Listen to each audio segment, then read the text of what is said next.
Hi, everyone. Thanks for joining us today for this episode of the Jason's Take On. We will be talking about aligning sales and customer success. My name is Jason Whitehead, and my co-host Jason Noble is with me today. Just a couple quick things to kick this off. For those of you who have not joined us before, this is a new series that we're doing with topics on customer success every month or so. And the reason we started this series is we found that both Jason and I are very passionate about customer success, and we've had a lot of conversations, and there's a lot of value to be had for the business. And we really think that this is just our chance to give back and share some of our thoughts and excitement, and also answer some of the questions that people have and share some ideas that we've been hearing from around the industry. So we're very excited to have you join us, and we hope that you'll join us again. And one of the things we want to leave with is, as customer success is moving forward, and as we've seen all the excitement there is in the industry, there's also a lot of hesitation too. And people are not quite sure what to do, and organizations are still holding back a little bit in the field. So we want to encourage everyone to go out and be bold and really be aggressive in making customer success deliver on the promise that it can. So we encourage you to be bold, and we hope that through this series, we'll give you some ideas to how you might be able to do that. So that's a little bit about the series.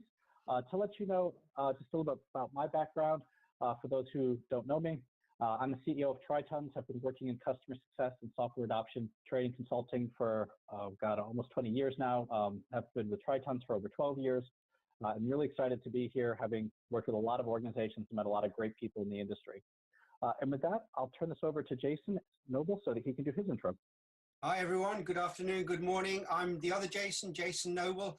Scarily very similar to Jason. I've spent the last 20 plus years helping organizations across multiple industry sectors, looking at financial services, retail, e-commerce, public sector, digital media, technology, and more.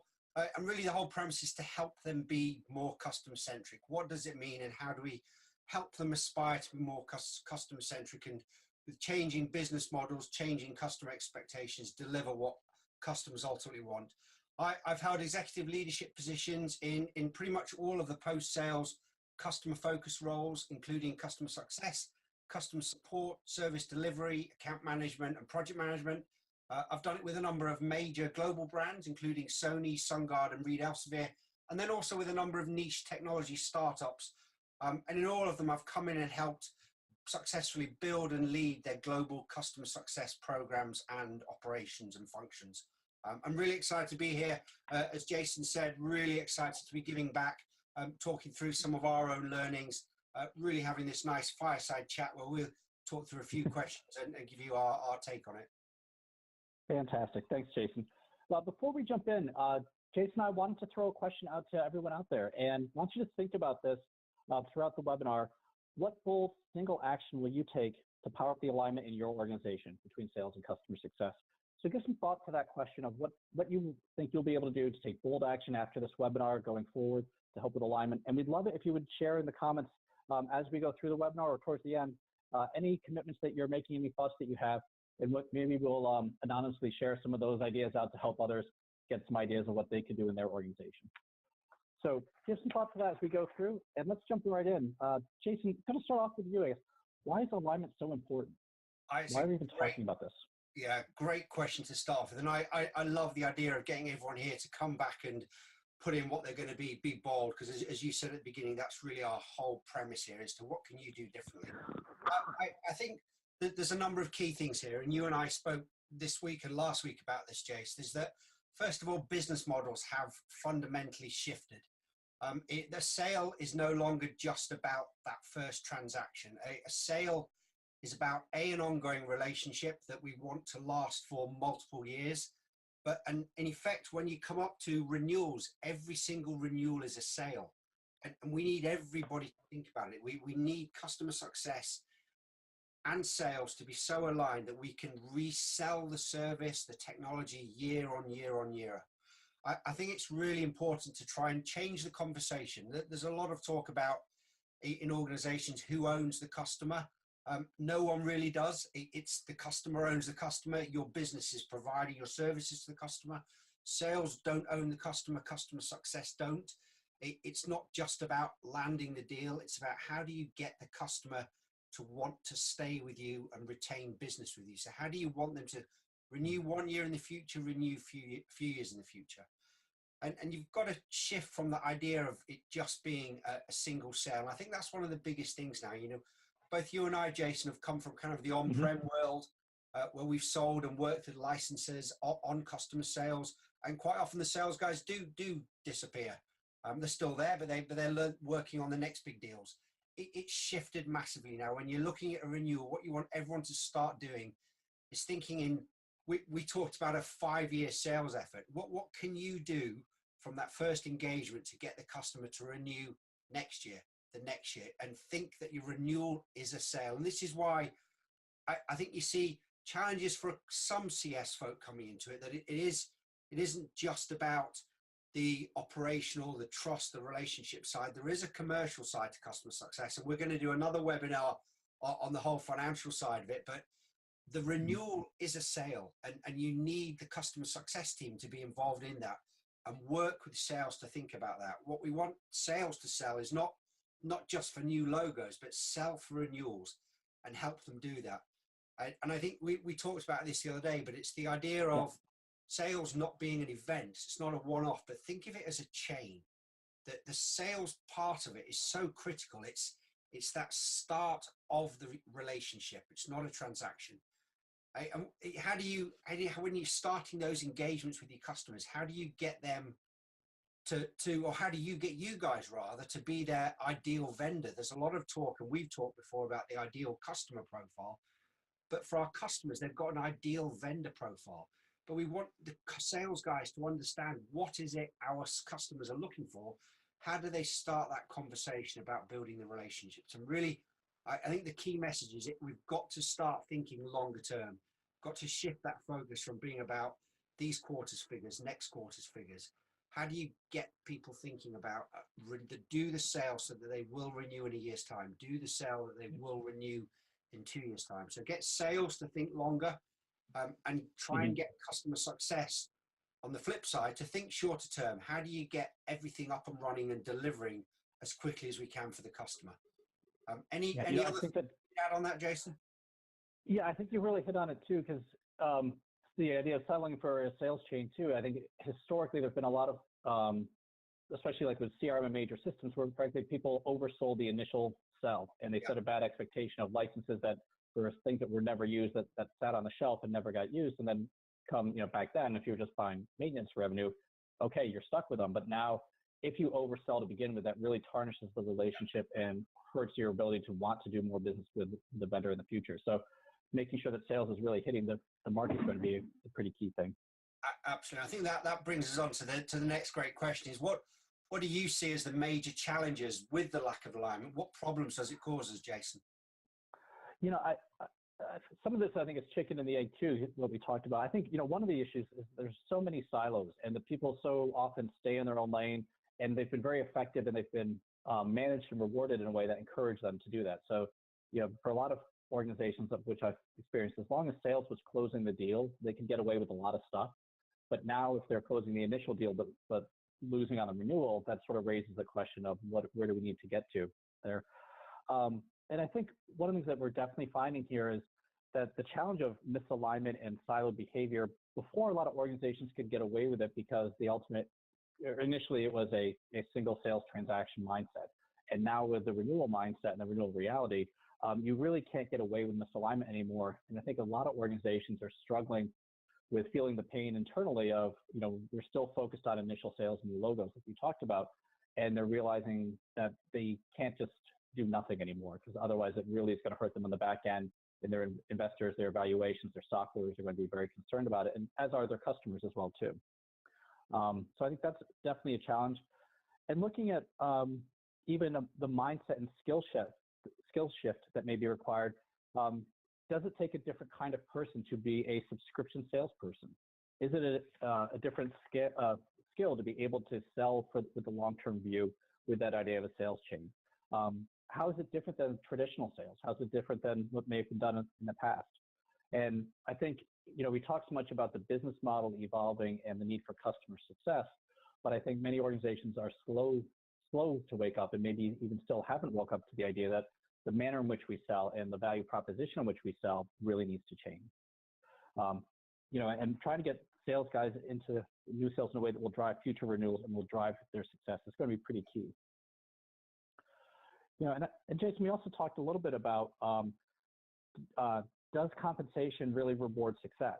And are we looking at commission structures and reward systems, for sales folks, but also for the customer success team that really gets everyone aligned to make sure that you're focused on relationships, focusing on customer outcomes, and that long-term rewards. And maybe there's some sort of blended compensation plan that needs to be developed here going forward. And perhaps one portion needs to be looked at, has the deal closed and more effective handoffs done and approved by the customer success team that says, yes, the way in which the sale was conducted and the way it was handed off set us up for success, set the customer up for success, and set up our organization to receive this renewal. And perhaps a portion needs to be focused on adoption and outcomes by the customer. So not just rewarding a salesperson or a sales team for closing a sale, but actually reward them when the customer creates value and adopts it, and have some metrics there, because that's what's going to land to the value that will get that customer to renew year over year over year. If that's what we want, why shouldn't we compensate the entire team, but especially the sales team, and for getting us there?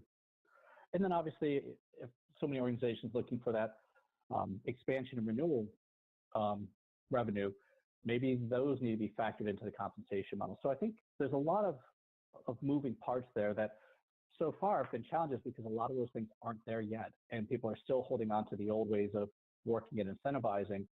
And Jason, I think you really hit the nail on the head, taking that longer term view, where I think executives and investors, they're so focused on short term, quarter by quarter, that they're hoping for A while rewarding B, and I think that's a real challenge for a lot of folks.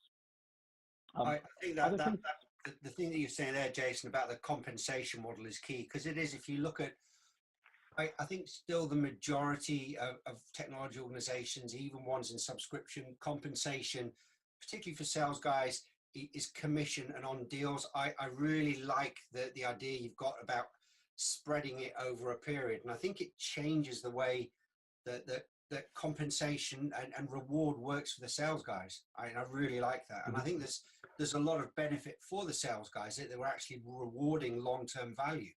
If they, instead of getting commission just on that first deal, imagine they get commission every single time that customer renews. That's really compelling. Mm-hmm. Yep. And one other thing we didn't talk about, but I think is also a factor here, is when we look at the tenure of a lot of heads of customer success, as well as customer success managers and staff themselves, there is quite a bit of turnover there, which leads to a lot of discontinuity. And as well as you inevitably have a lot of turnover with sales and sales leadership, making sure that organizations say, hey, we need to make sure that this alignment continues beyond turnover, and that we get momentum and keep it going, even as staff come in and come out. Because you might have one customer success exec who's a very, very big supporter trying to work really hard, but when he or she leaves the organization, a lot of that progress and momentum just evaporates. And really making sure that there's a mechanism by which you keep that going across turnover, as well as onboarding new staff, and as you grow and as you hire new staff without turnover, making sure that everyone is brought up into a culture of collaboration and making sure that things are working well together.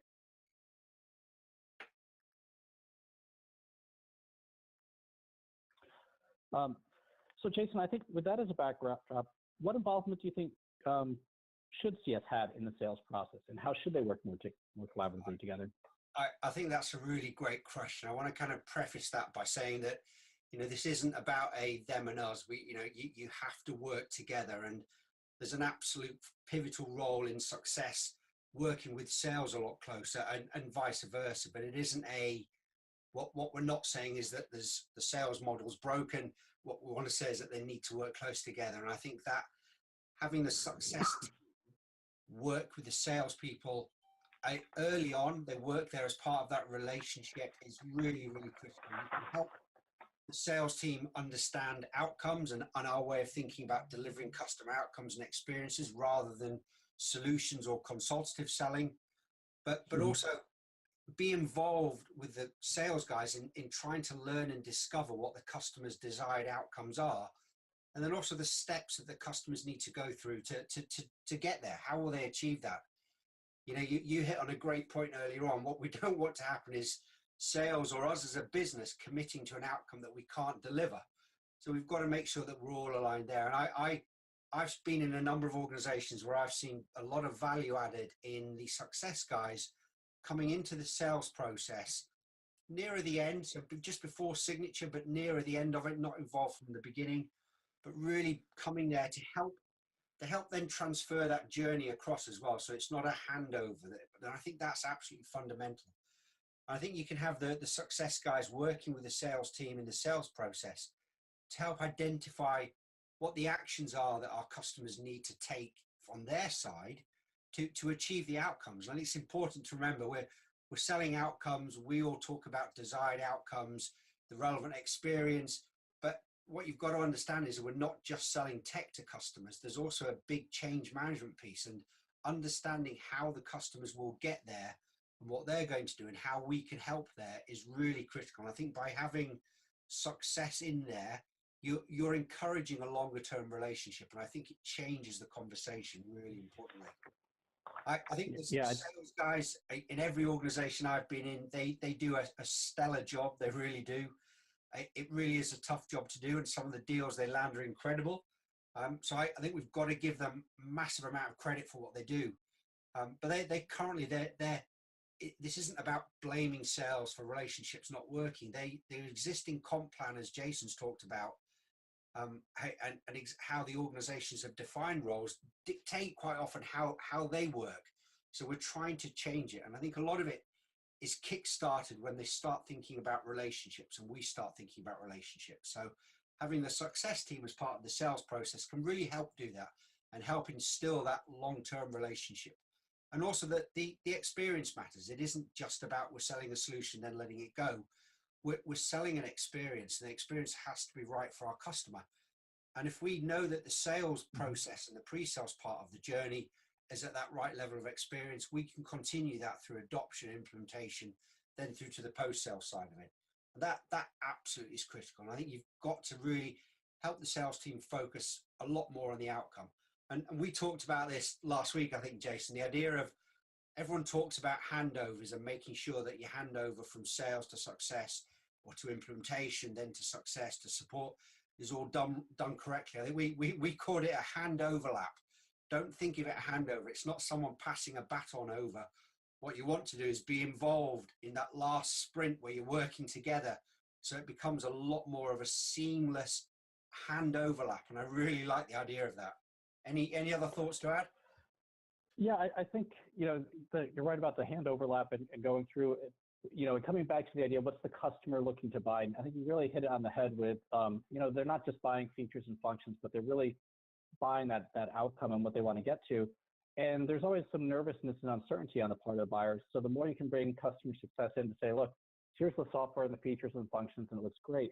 This will enable you to achieve those outcomes. Now let me bring in the customer success person so that they can explain how we help you get them and what you need to do in your organization to achieve the outcomes that you want. And I think that both sets the customer success person up for success to be an expert, and it gives the customer themselves some confidence they will achieve their actual business goals and that they will look good within their organization and have the experience they want to do. So I think there's, through that better alignment and having the customer success person being able to realize that part of what they're selling is the ability of their organization to generate a business outcome, not just to deliver a product, will really help all parties involved. So the flip side of this then, Jason, is what involvement do you think that the sales team should have with success and any of the other post-sales activities? How can sales get better aligned to the part of the organization that we're in? I think part of it is some of the sales folks that I've met and have experienced, they're really good at selling. They really love their job, but they want to spend all their time doing what they love and what they're good at and what they're compensated for. But if they would actually spend a little bit more time with the post-sale activities, sitting through some of the implementation efforts, understanding some of the issues, and hearing it even almost as an observer from a customer themselves and through the customer success teams, they'll really start to get a better idea of what happens after the fact that the customers are dealing with and what are some of their challenges, so that they can then figure out, how do we prevent some of these issues, or also how do we set expectations earlier in the sales process that this is what the implementation and adoption process and success process will look like for you. Let's talk about that so that you know how we're going to get you where you need to be. And I think one of the things that we often talk about here is people make their initial buying decision based on hope, but they really make that renewal decision based on experience and what happens after, and what's the reality for them, the reality for how the implementation went, how the adoption effort went, but also what are those outcomes that they get. And having a sales folks to really think about the experience after the sale is complete, or the initial sale, I guess we should say, if it's more that sales chain, really I think would be very helpful. And sort of related to that is getting the salesperson to think about a program of outcomes for the customer, not just the technical solution. And really getting to think software only enables that business outcome, but it's really what happens afterwards within your organization that makes the difference. And having a salesperson include language like that in the sales conversation. Let's talk about how we get you to those outcomes. Let's talk about what you need to do internally that you may not have done before, or don't know how to do, or will need help doing. And here's how we're going to make you successful. And I think only through really spending time in some of those post-sales activities will make a big difference. Actually, quick story, was doing some client work a few years ago and got the full year-long plus implementation. We got everything live. We did a whole bunch of adoption activities, and the client team, which included some of their sales folks and some of their technical implementation folks, didn't quite understand why we were asking the questions we were, and why we were doing the activities we were to set the client up for success with change management and user adoption and long-term value. And it was only after the fact, when a few months after go live, when we did a large lessons learned exercise, and we interviewed everyone, we got everyone in a room, and we debriefed everything, and they heard firsthand how the client talked about all the challenges they were having getting value. And 95 to 99% of them had nothing to do with the technology, and everything about the way they were trying to get people to use it, how they were trying to communicate and collaborate, how they were managing the adoption effort internally. And it was only through sitting through those afterwards that the sales folks and the technical folks came up to me and said, now I know why you were doing all that. I get it now, and I didn't before, even though you told me. It was only through that experiential piece. So I think that's absolutely key for a lot of folks. I also think what would be really helpful too in the post-sales piece is how is it that sales can help build relationships and help do some better handoffs. I had a training call this morning with another customer, and they were talking about how sales sort of sets them up. Oh, they just do the demos, and that's not what the customer success team does at all. And they were setting false expectations with the client, and they were not setting the customer success team up to really help the client most effectively get value from their purchase. So really helping the sales folks to understand, here's what we do, and here's how I can make this handover more effective, I think is pretty key. Jason, any other thoughts for you? Yeah, I love the discussion point about demos there, and something I've seen to great effect in a number of organizations is where, when you've got your sales guys doing the pitches, have your customer success team as part of that listen in. You want to understand what challenges they come up against, how they work through the challenges, what the answer they've got. So I'd really, really encourage that. I think another key thing I've seen is where you can get, when you've started the alignment working better, is set in place either maybe weekly, fortnightly meetings where your success and the sales teams get together at the end of the week and have a debrief about deals that they've lost, deals that they've won, about churn problems we've had, about customer problems. That really starts building that relationship piece. And I really like your point earlier on, Jason, about the initial buying decision is based on hope. Renewals based on experience. What we want to do is really shift that so everybody is involved in delivering that experience. I think that's absolutely critical. Yep, I agree.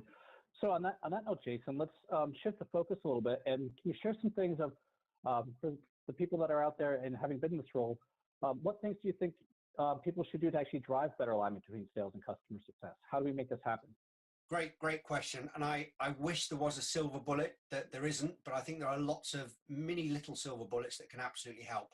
You talked earlier on, Jason, about the kind of mind shift change. And I think that is something that is absolutely pivotal. You need to think longer term. Don't just think about this one sale, and really work with your sales team, work with your sales leader, your success leader to help understand that this is about, our ultimate goal is for this customer to achieve their outcomes with us and renew a year in the future, 2 years in the future. So start thinking longer term. We talk about 5 years in the future, but what do you need to do to make that customer a customer in 5 years' time? It changes if you think over a longer term mindset. and get both sales and success both to understand that it's a combination of relationship, it's a combination of the customer journey, the experience, and the outcomes that we're delivering. All of those outcomes over that 5 years are really key. And the key thing is to try and work together to map where on your sales journey, where on the success, the implementation journey, where that sits in the whole customer journey, but where do both teams see it breaking down? Where are problems occurring? I think be open and honest with each other there. I think one key thing as well is how do you work to identify what the behaviors are that are required in all the different parts of your business to help achieve and drive this level of engagement and achievement. And it's really difficult sometimes. I think it's important to understand all of your colleagues' roles, responsibilities, what it is they're delivering, what's the remit that they're meant to be doing. It's important that when you look at new hires, hire for people that are about relationships. And I think we're seeing a big growth in the number of subscription professional salespeople. We all know about the customer success manager role and how that's booming, but people are starting to think about relationships. So hire for that relationship, that trust, and the collaboration. One of the bigger challenges quite often is how do you get your C-level to work to these new behaviors? But I think we're beginning to see that. And on the webinar that we did on customer centricity, I'm a big believer in the role of a chief customer officer or somebody at the exec level that is ultimately responsible for helping break down those internal barriers, those silos, and building those relationships. No one person in the organization owns the relationship, but somebody can help spearhead it and tactically look at what they can do. Getting, it has to be a top-down thing. I agree. I think we're seeing more of that in newer companies and earlier stage startups where they have an expectation from the very beginning that this is our business model. I still see quite a few challenges there for folks that are from an older mindset or older, on-prem traditional sale model to make that shift where they may instinctively understand it, but they are not prepared to take the actions. And we've worked with a couple of organizations where, the C-levels would give some lip service to them and do a little bit of stuff and would nod their head, but then ultimately they weren't committed to take the action necessary because I think there was still a perception that it wasn't critical and essential yet, that they were still doing fine the way they were. And, I think the writing was on the wall that you're fine for now, but you won't be 5 years from now if you don't make some of these transitions. So I think that's still a painful area that hasn't quite reached its peak yet. I think you're so right there. And I think what I think one key thing that's really important to do is absolutely share feedback across the business, sales feedback, win-loss analysis, what happened on deals, why we won them, why we lost them, but share it.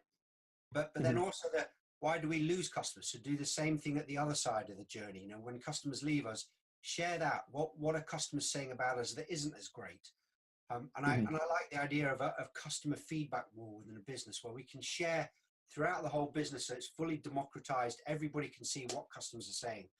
And I think that kind of kickstarts that whole collaboration. I think that's really important to do.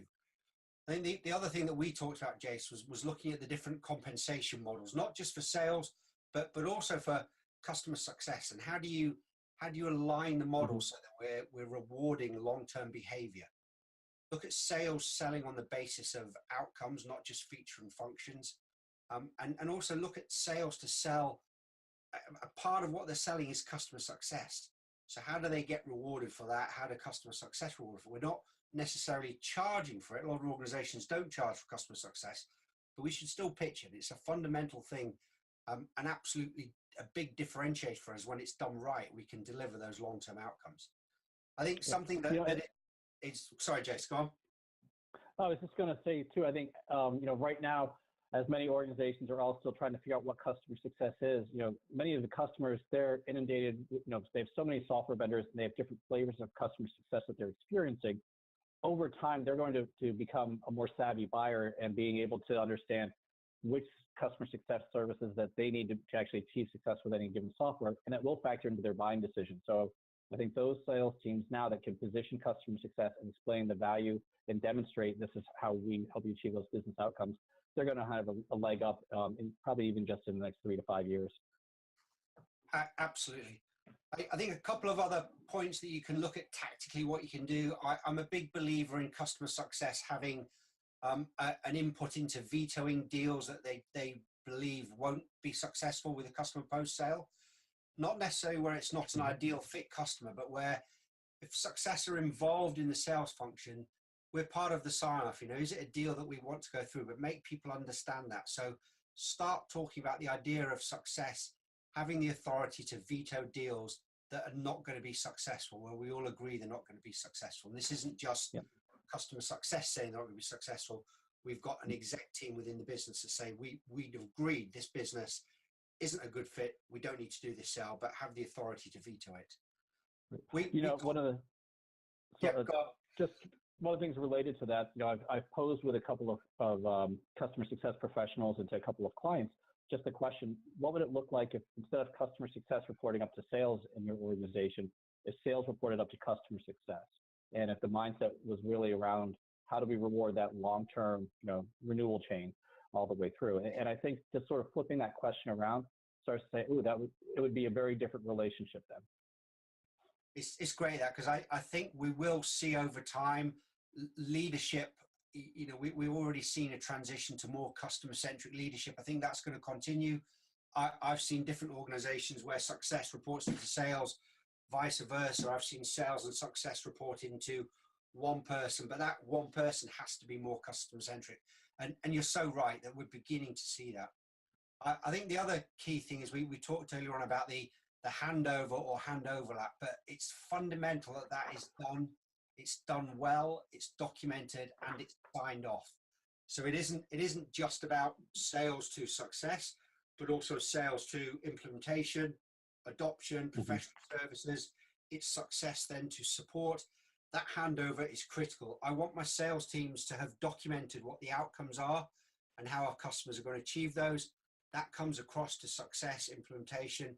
We document those as well. We've signed them off, but that handover is so critical. I'd even encourage having your sales guys sit in on the first implementation call. It doesn't need to a big ask, and I know our sales guys are under huge pressure to deliver and work on new deals, but it gives you far more seamless handover when the salesperson that you've been involved with is on that same call. He knows what's going on, he or she knows what's going on in those conversations. That could really be a game changer as well. And I think that the final thing I'd add in here is really keep working on team alignment. I said earlier on, have sales and success work together on a joint meeting, have sales join success meetings, vice versa. Your sales leadership and success leadership objectives, make sure the leaders' objectives are aligned and both in sync with each other. What you don't want is a very aggressive sales targets that you cannot deliver because of different success objectives. But you need, and have the sales team understanding what the success team's objectives are as well. I think that is really critical. Have sales involved, talk to them and what their involvement can be with the renewal. What help do we need from them? If we're talking about them getting commission on the renewal, they've got an interest in it. What involvement do we need from them? When do we want them in there? It isn't just a signature. We want them to come in and do the necessary negotiations, but involve them in it in the run up to the final renewal. Get both teams to share wins and losses. I think that is really critical.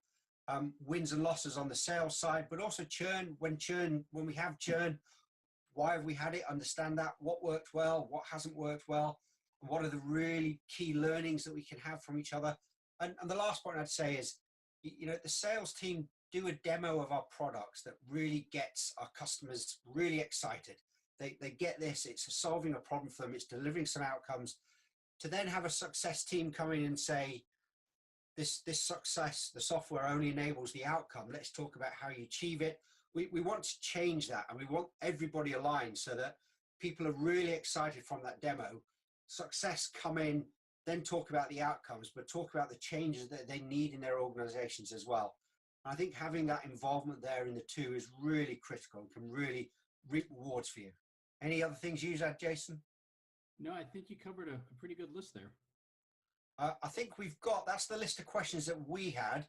We've got 8 or 9 questions that we had beforehand, and there've been a good couple that have come in 5 from the audience. What we'll do now is we'll tackle them one by one. We'll go through the ones that we had to start with, and subject to time, we'll then go through the ones that we've had at the end. So, Jace, I'll push one back to you. One that's come in What would you do if your sales team is completely quota oriented instead of success and customer oriented? Yeah, that's one you see quite a bit. I think the first part there, obviously, is start to really look at the comp plans and how you can change those as a way to drive different behavior. But even as part of that, I think you've really got to get in and speak to the executives who've set up this mindset and this culture to say, is this really what we want? Is this going to achieve our business goals for renewals and expansions? And here are some of the problems that we have. And start to have that conversation first to get the executive support that you need. Then I think you start to change the comp plan. But one of the things I think is so often missed is that many organizations forget to ask for the specific behaviors that they want. So if, when you talk about if they're quota oriented instead of success oriented, what does that mean? What are the observable actions and behaviors you can point to that are harming your organization? Say, we would like them to please stop doing X, Y, and Z. Instead, please do A, B, and C so that we get this other result. And similarly, what else do we need to do to enable those desired behaviors? And then, the other piece is, the single biggest driver of performance and behavior is sort of the immediate supervisor. So making sure that the sales managers are rewarding and incentivizing and acknowledging the correct behaviors and desired behaviors is pretty key. And it's not an easy thing to do, and I think that's one of those situations that if you are the customer success person or customer success leader, you really do need to start at the sales leadership and start to get them to understand the impact that it's having on the rest of the organization. And many organizations get so excited about the revenue coming in the door that they forget cost to serve and churn and the other pieces and the impact that has on profitability.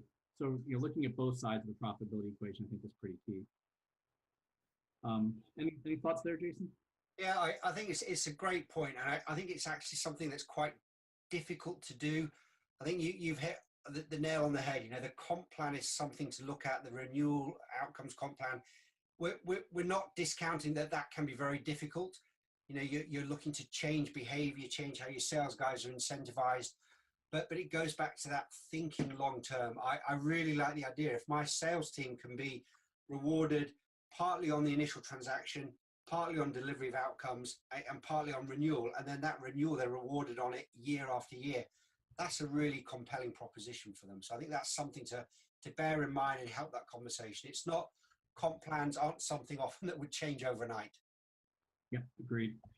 So another question that we had, Jason, for you is, what do you recommend for joint KPIs with sales? I think it's a great question, that, and one that I've worked in with many different organizations looking at how we do it. I think churn is an important one, whether it's a revenue churn or customer number churn. I want my sales guys to know customers that are going out and why they're going out. So not just the numbers, but why they're leaving. So I think that's a very important joint KPI. And on the other side, renewal percentages. If we do things right, I want everyone to know how often and how frequently people are renewing. Also, what upsell is being done, what cross-sell. So how does the expansion look like with the accounts or the customers? That's really critical. I think something that we talked about was having a customer rate or score the likelihood of how they've achieved or how they have achieved their business outcomes at the QBR. So at the first QBR we do, and subsequent QBRs, how well have we achieved the business outcomes? And that goes back to the original sale. If the sales guys understand what it is we're selling and what the outcomes are, it can really fit nicely there. So I really like that. I think a really other good one that we talked about yesterday, Jason, we had a lot of debate about NPS. And in the end decided not NPS wouldn't be a joint one, but it was if you ask a customer to rate at any point, how likely are you to renew? So the question is, if you had to renew today, would you? And get everybody, sales, success, every other one of the organization, ask that as part of your interactions. And I think that absolutely is a joint KPI that everybody should share. I think it really shows you're not just that someone would recommend you, but actually based on how things are today, you would renew. We've delivered sufficiently to renew. So I think that one's really powerful. I think that one's great. And I think if during the sales process and during the transition process to implementation, setting the expectation with the client that, look, we are so focused on you getting the expected business outcomes and the value that you need that you will want to renew with us for 20 years. And to help us gauge where we're doing along that continuum, we're going to ask you in every interaction, have we created enough value that you would renew today? And not just the sales process or the tool, but the end-to-end experience. Are they confident that they're getting the outcomes that they want that would justify this? And that really, I think, is a great way to say, are we being successful today? And if we're not, well, then clearly we've got to turn something around. And I think customers would probably be uncomfortable with that or not used to it at first, but then as you do it and they get used to the magic question at the end of every meeting, and even start off with the meeting, I mean, at the end of this, we're going to ask you this. I think they'll get used to it, and it'll be a really great way to help get tighter with your customers too. Great point. So I think these are just some of the KPIs that we've thought through. I think there are lots of other ones. We'd love to hear your feedback, what ones you've used. I think one question, Jason, that someone else asked, which is one that comes up time and time again, and I know there are lots of potentially emotive debates about this. Who should handle the renewal? Yeah, that one does come up all the time, and I think the answer is going to be it depends on your organization, how you're structured. But I think generally speaking, I would prefer sales or account executives or a renewal team to do the actual renewal. Someone other than the customer success team, but keeping in mind that the journey up to the renewal in that previous 12 months, everyone should own that, and customer success should be there guiding the way. And part of the reason I suggest that is so many times the customer success needs to be seen as a business advisor, as a trusted advisor, and the customer has to have confidence that they're not just going to push product or push upsells if they don't think it can genuinely help the customer's business. And actually having that discussion right up front, like, hey, I'm a customer success person. I'm not in charge of renewals. I'm not compensated by expansion. I am compensated based on you achieving your business outcomes. So everything I do is focused in those interests, and our interests are now aligned. I think that goes a long way to establish the trust and credibility that CS people need in order to be able to work effectively with clients and to get the clients to listen to them and engage with them appropriately. So, Jason, one for you. I would like to know when you recommend that the CSM is introduced to a new or potential customer, and what are the risks? Great, another great question. That, and I think we talked about earlier on getting success involved in the sales cycle. So I would always say, particularly for your larger deals, if you're dealing with enterprise customers, bring them in towards the end of the sales cycle, maybe at 75–80% commitment. So before signature, but not at that. They're not there performing a pre-sales role. They're there to help formalize the relationship side of it, make sure that things are set up for success. So I'd always say bring them in, if subject to resourcing, of course, the practical side of that, but bring them in towards the end of the sales cycle. So when there's a kind of a 75–80% commitment, I think that's a good point to bring them in. I think you could look, as I said, at success being involved in every single sale, that there is a resource problem that could generate, but have a look at your segments. You may make a decision that according to the custom segments you've got set up, that you want success involved in your higher tier segments and not your lower tier ones. It may be some mix in the middle. You may bring different levels of success people in at the top end and not so at the bottom end. But I think always bear it in mind. And I think what I'd always see the success team as being is they're there to help close the deal. They're not there to kind of initiate that sales transaction. They're there as the closer, to give the customer the confidence that we're, as a business, not just success, but as a business, we're going to deliver their outcomes, and that there's someone that's going to help look after that. Someone's going to be responsible for that, but it helps maintain that relationship. On the point, what are the risks? I think there are no risks other than resourcing. I really do think if you've trained your success guys up at the correct way, your sales team are selling on outcomes. What you don't want to do, so is there a risk that your success person could come in, potentially discredit what your sales guys have said? They won't deliver this. That could happen, but if you work beforehand to make sure everyone's aligned there, you can minimize the risk of that. So I think the biggest risk is around the resourcing side of it. Right, and we've done some trainings where we've had salespeople in the room with the customer success team, and there was a real hesitation on the part of the sales folks to have customer success in, because they were afraid that they would say or do anything that would slow down a sale or would position it incorrectly. And I think that's such a dangerous mindset, that overcoming that and say, look, customer success may actually help you close it. And they may help it close faster by giving the customer some additional confidence as well. But that also comes back to as a salesperson, you've done a proper job of setting the customer up and having the discussions on business outcomes and the value that you will create, then that shouldn't be a risk at all. I think that's a great point. It goes back to that mind shift change, doesn't it? It goes back to making people think differently. We're bringing success in to help close the deal, that they're not there as blockers. You want them to close the deal. And I think that goes back to showing the level of relationship you've got there with the different teams. One back for you, Jason. Looking at for what the ways to add and show more value from customer success earlier in the sales process would be, perhaps at the project kickoff. I think even early in the sales process, probably even before the project kickoff, getting the customer success team involved earlier and really helping them pitch the value of customer success and explain the services that they bring. Because a lot of customers still don't fully know what customer success is, or they've seen so many different versions of it from different vendors, they don't really have accurate expectations around what happens. And I think, part of the discussion is, the product can enable your outcomes, and here's how us as a customer success can help you get there and close that loop. One of the things that I've done that's been really effective, and I've got a blog about it with some videos where I just map out the success curve and what actually happens and what happens before go live, and what happens 3, 5, 10 years down the road after go live, where all that value is created or lost, and trying to have discussions with prospective customers of, let's talk about what happens, the first year after go live, 2 years, 3 years after go live, within your organization after the system's up and running, and where have you encounter risks, where have you historically not gotten the adoption of the value that you wanted. And you can look at any system, and what you'll probably find is that most customers do not have the capacity, the infrastructure, or just the core competencies to really drive adoption and value creation from technology. They can usually get it live, but then they struggle.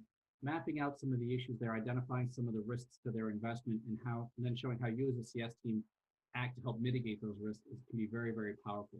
And if you can do it with authority and announce the confidence on how you get people there, many times that will get them very excited to do it. And we'll also have them take a look at their critically about how they actually implement their technology, and what are some of the things that they may want to change in their process or methodology that they've done for years that haven't really worked for them.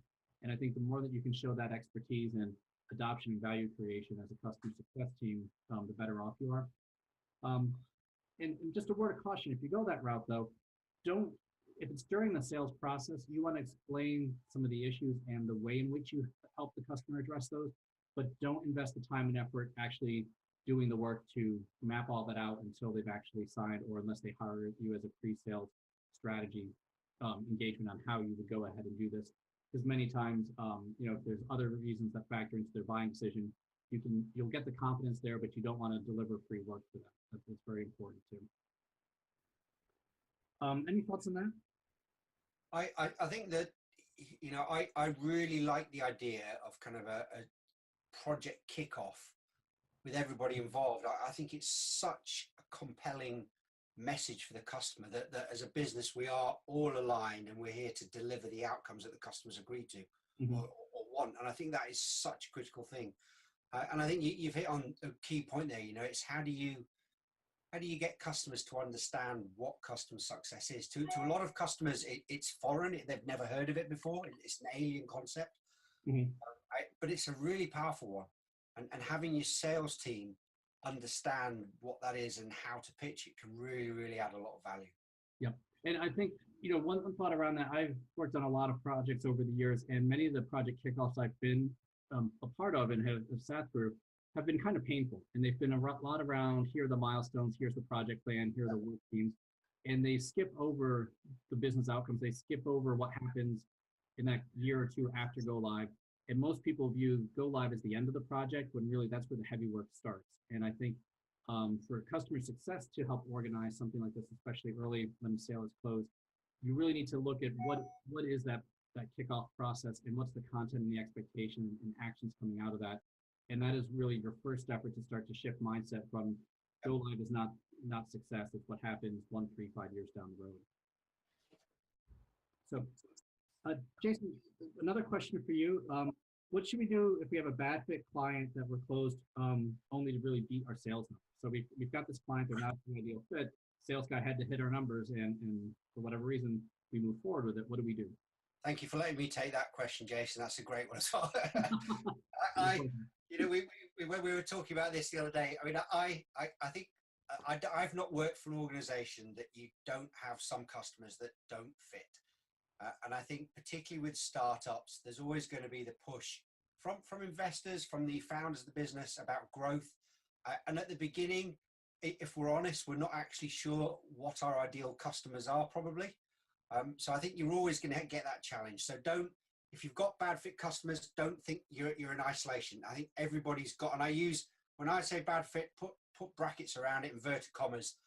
You've got some customers that don't meet your ideal customer profile. But I think what you don't want to have happen is your success team coming back and telling the business or sales that we need to lose those customers since they don't fit.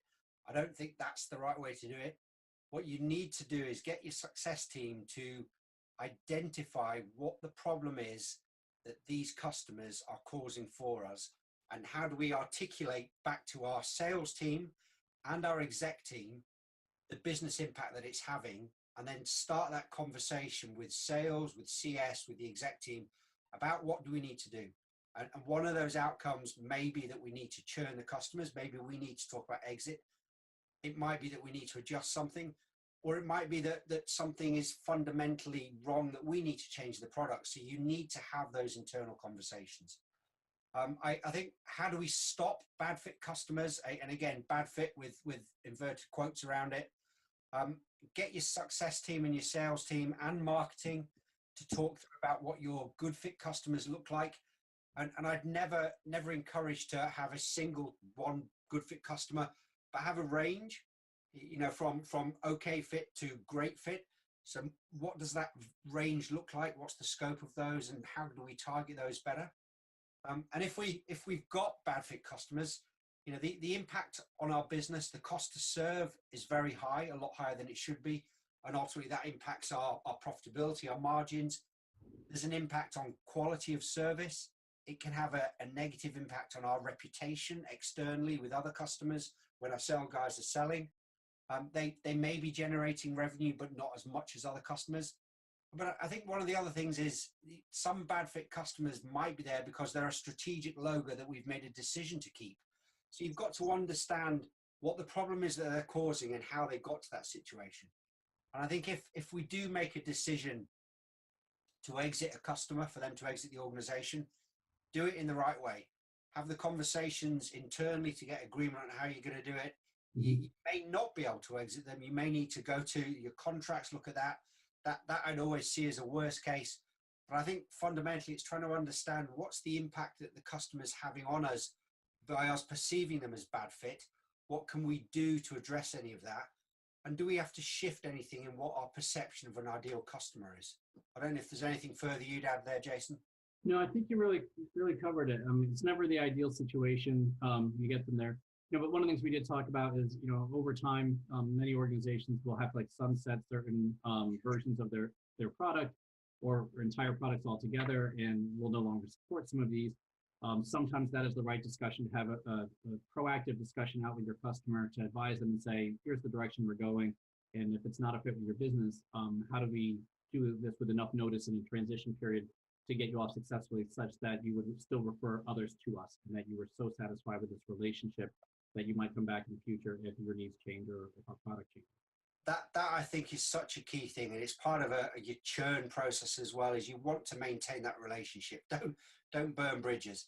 If we can identify what the issues are, what the outcomes are not being delivered, and we can fix it in the future, the customers could well come back. Oh, and a lot of times the employees of one company today have moved on somewhere else. And absolutely, it's a small world. It's an incredibly small world. We are coming up on time, so we'll try to get through these last few quite quickly. A question back for you, Jason. I think this has come up in a number of the real Q&A or the real time ones that people have put in. How would you transition a sales team without any customer success organization to be more customer centric, or even a sales team that you don't think is as customer centric as they could be? How would you transition them to help them be more customer centric? That is a great question. There's still a lot of organizations that don't have a formal customer success team or those roles yet. And I think it comes back to applying a lot of organization development techniques and organizational transition techniques to really start with what is what are the behaviors or the actions that we're seeing right now that are not working for us, that we need to get changed? Why do we need to make this transition? And start to help, at the executive levels and from above, create some visioning around what needs to happen and where we need to go. And obviously there's the compensation piece, but then start to break down what are some specific behaviors that we want to see differently. What are the actions we need people to start? And then you can even get into, I've seen organizations do very tactical things such as change their sales approval process internally. So for example, you might have something before we sign off on a deal internally, and for a sales rep to get their commission, they need to have thought through and documented up what is a 5-year renewal plan for this customer. What are the things that will make them, and the selling points that will make them want to renew in year 2, year 3, year 4? What are the milestones the customer needs to hit in terms of value that would get them to renew? And use that as a vehicle by which you start to shift the mindset of that salesperson. So those are some very tactical things you can do. I think there's also, some ongoing development and training around customer success, around the subscription business model, and really some ongoing coaching and feedback around, you're setting yourself up for a nice, quarter in closing this deal, but you're going to lose everything down the road, or this customer is going to churn, or it doesn't meet our other expectations. And we need to adjust that. So let's talk about how we do that and the techniques. And then similarly, I think over the longer term is really look at your hiring profile, and are you bringing in the people that have that mentality and have that experience from the very beginning that they can bring into the organization, especially as you mature and grow. Is, some folks, if the organization is evolving and their market and their customers are evolving, some folks may not want to make that shift, and it will be very difficult if you keep some folks there if they do not want to transition, and trying to figure out what that needs to look like. So how do you hire folks that be a more natural fit going forward? So I think those are pretty key, and also get them to start to look at some of the feedback with the product and with customer support, and seeing some of the impact that the challenges the customers are having, and challenge them and say, how can we sell differently to prevent some of these problems? What things could you do differently on the front end that would make it more profitable on the back end? There's some organizations that have had those discussions, and they challenge every single department to come up with a list of specific things that they would change or they could do to help make sure that they're selling to the right customers that are going to be profitable and where they need to go. And once people understood the need and the goal, and then they were challenged with this, then they could come up with some ideas, some really great ideas that no one else had ever thought of. So that's also another way you can go. And then obviously, I think there's the rewarding the people who make that transition and showcasing their success. Jason, do you have other thoughts around that? I really like the point about the feedback, and I think that's something that I want my sales team to do, is to understand what the customers, a month, 2 months down the line, what are customers saying about the process, and share that with the sales team. And I think that's really important, so they can understand how successful their sales processes are. They can refine that, but that also has to work with the product team. It isn't just sales in isolation. So I think involving your sales team in the feedback from your customers, and even looking at kind of case studies, advocacy, how can your sales team help with doing that as well? Yep, agreed. All right, I think this is going to have to be our last question for you, Jason, just in the interest of time. Yeah. What best practices do you have regarding the approach for co-ownership of customer engagement strategy between sales and customer success?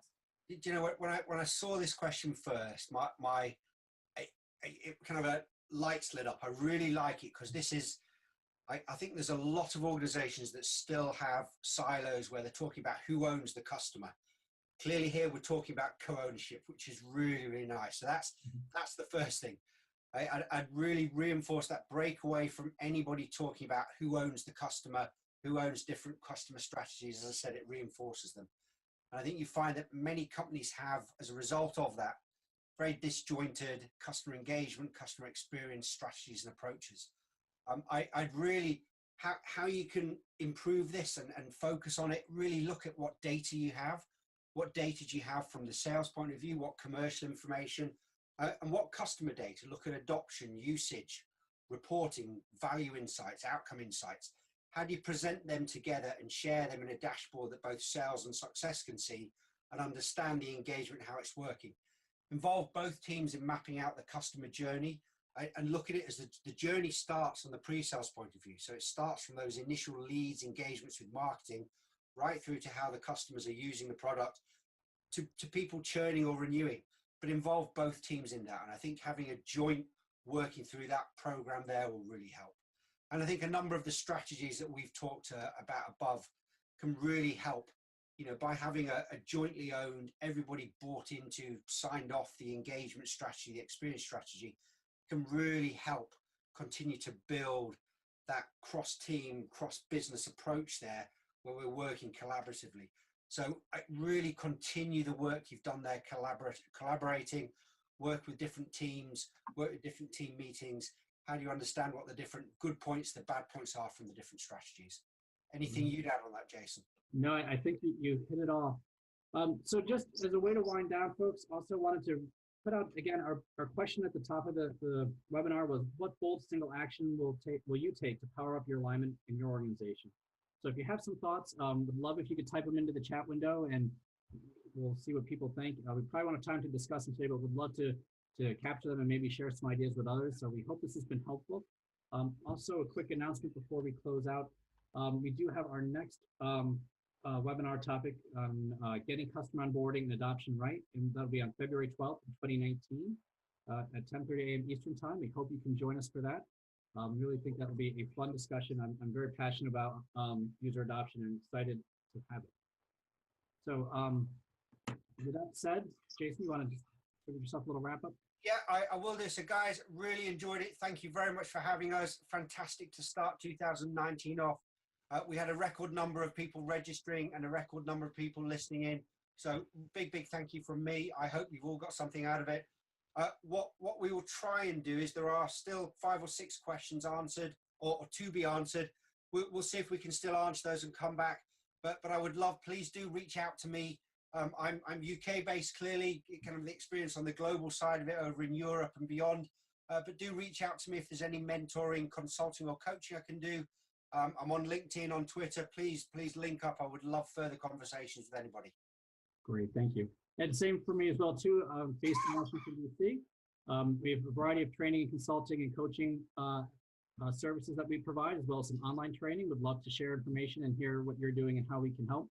And also just wanted to let you guys know as well, we are trying to be more active on YouTube this year, so we will have this replay out there, as well as a lot of other videos coming in the year ahead. So if you have not done so, please go out to our YouTube channel and click the subscribe button. And we're also going to be posting this webinar, and the other webinars are already out there. But also we may look into breaking some of these up into shorter clips as well too, for folks who just want to have a conversation on a small topic. They can share it with others. So please go ahead and check that out when you get a chance to. tritons.co/YouTube. Great. Thank you all so much. We hope this has been helpful, and we look forward to you joining us on another episode of the Jason's Take On. Thank you. Thank you, everyone. Good afternoon.